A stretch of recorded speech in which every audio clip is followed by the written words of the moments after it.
Welcome back to another episode of the Course Creation Incubator.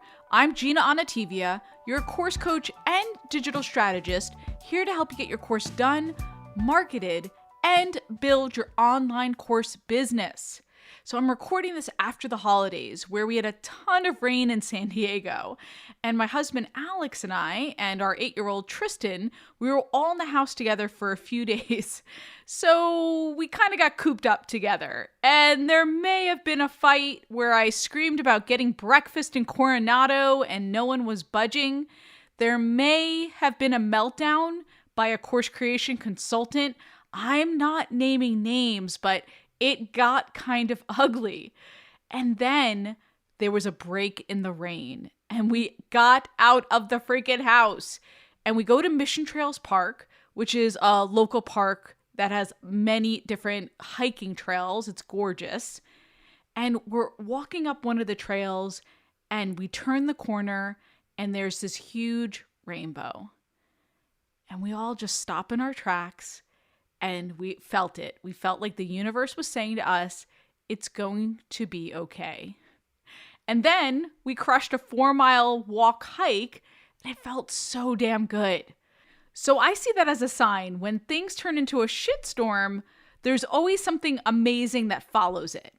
And I want nothing but amazing things for you. And more than anything else, and I know I say this a lot, I want you to get your programs done, whatever it looks like. A live workshop, a signature course, a group coaching program.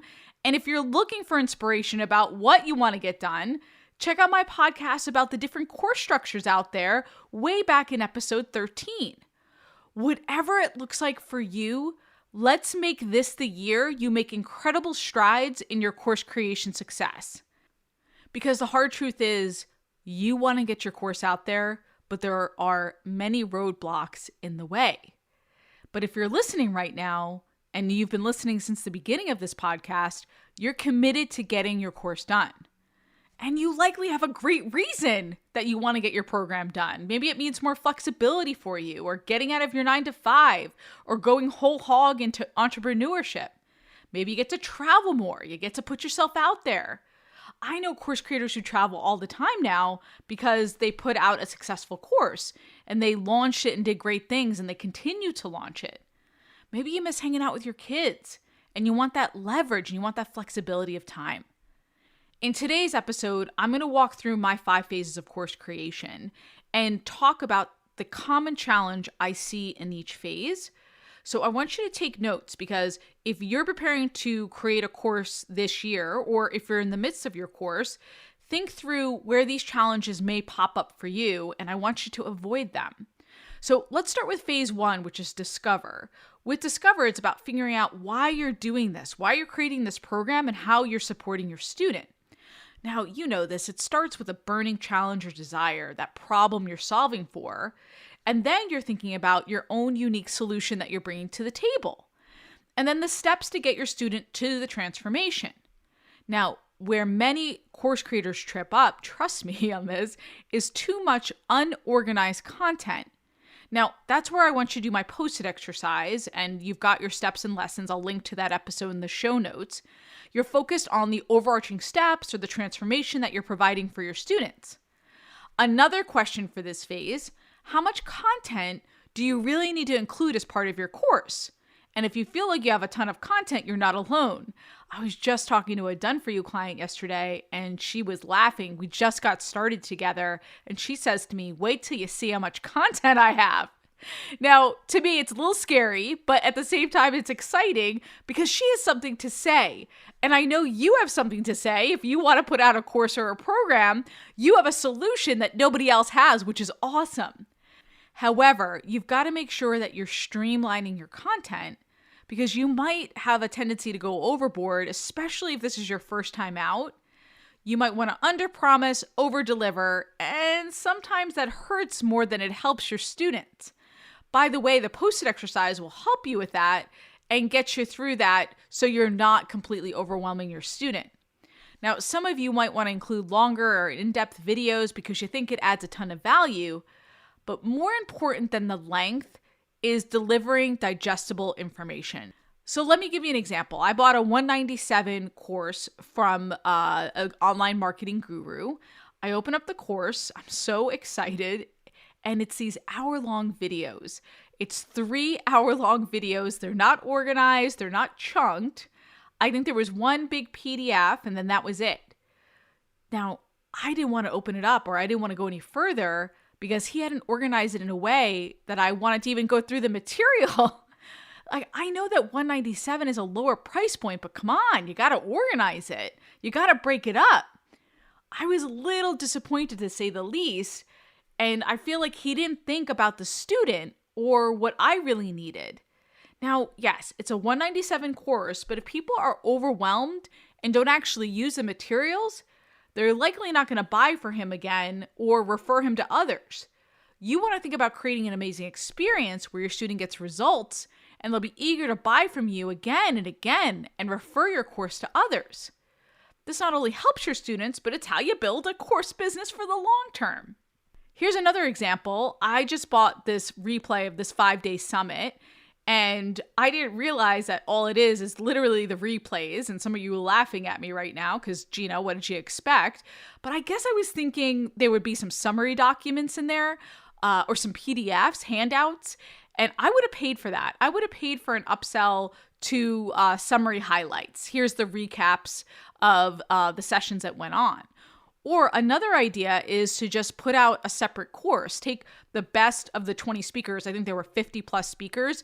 Take the best 20 of them and put out a course with PDFs and summary documents, written highlights and action items based on the topics. And I would have gotten that in a heartbeat.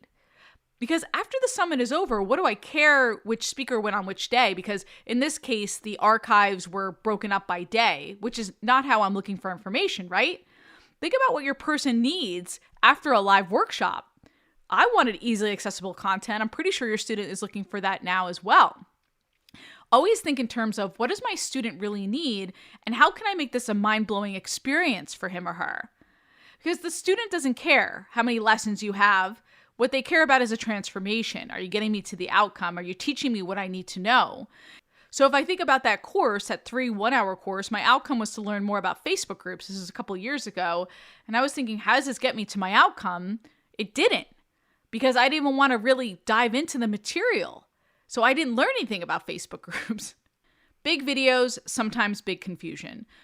So keep in mind, what does your student really need? How are you going to deliver it for them? Do your post-it exercise. Make sure that you're giving them the transformation. You're giving them clear, chunked information. Let's talk about phase 2, which is scripting, another area where course creators get tripped up. And I'll link to an episode with my scripting formula, which takes a ton of the overwhelm out of scripting. And then let's talk about the area that really trips course creators up, and that's perfectionism.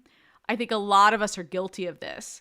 The challenge with this is that we're worried about just getting the right stories or examples, or you start to doubt your content. This is a true story that I was working with a coaching client and she had an incredible course. I think it was 10 modules. She downloaded all of her scripts. She wrote all of them. She sent it to her writer. And then she wanted to send it back to me to look at it as her course coach. And then I would send it back to her again for another round. So I don't know, that's like 4 rounds of scripting. I lost count.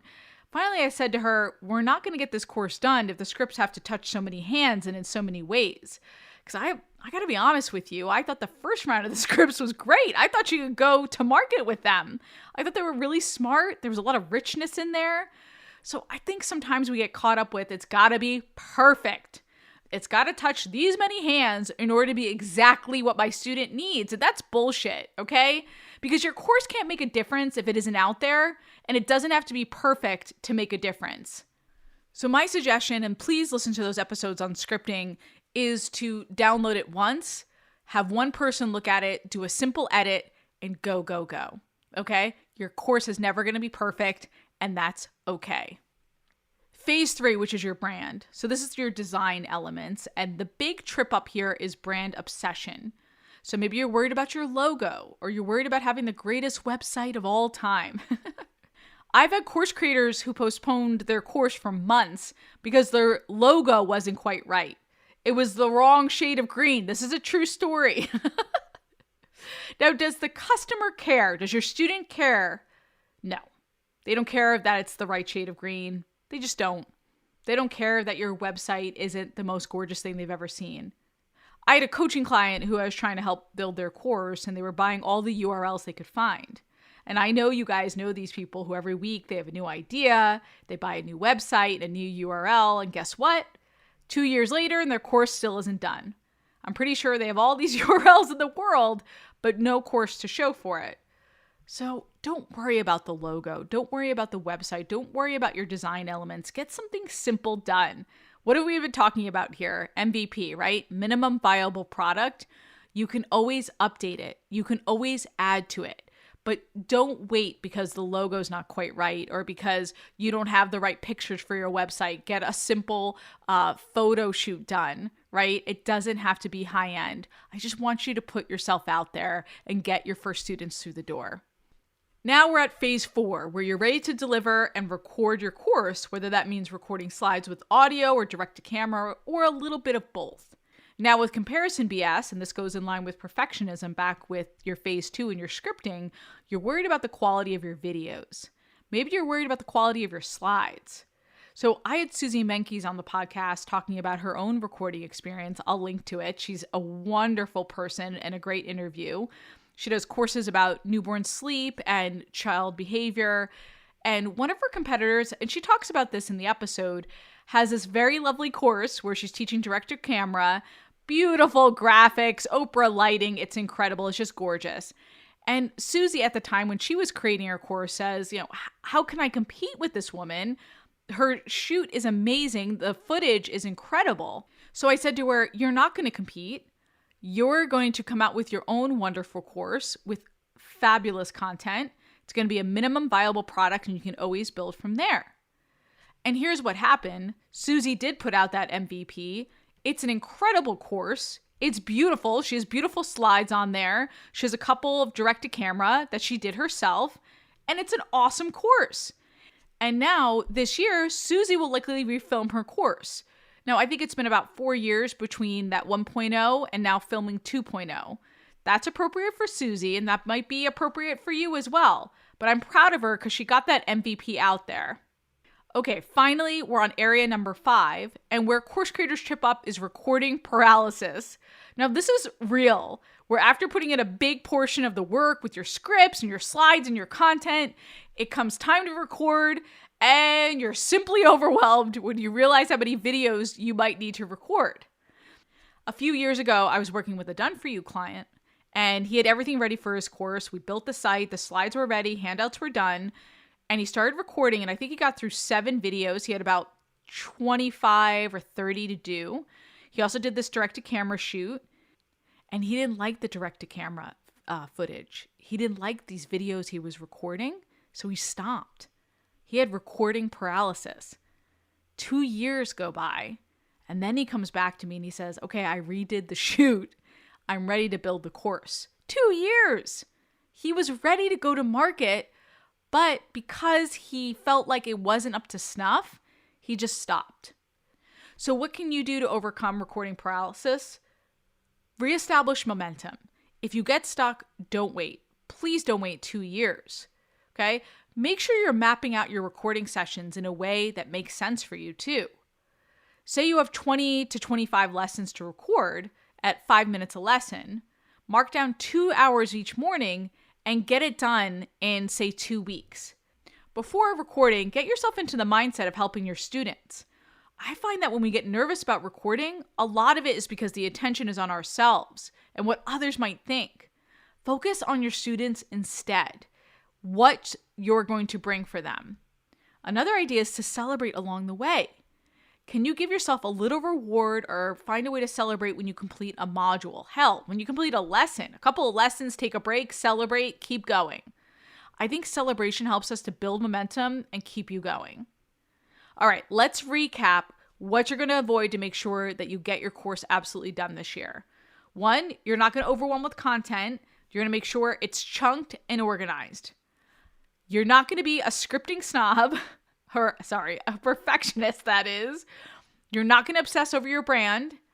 You're not going to compare yourself to others. including with videos. And you're not going to experience recording paralysis. You're going to build momentum. You're going to get it done. Because you are a badass and the world needs you and your course. All right, I hope this was helpful for you. Please tune in next week. I'll have another kick-ass expert on to bring you incredible course creation and marketing insights. Make sure you're a subscriber so you don't miss one single tidbit. Until next week, go create, be you and be brilliant, and get it done.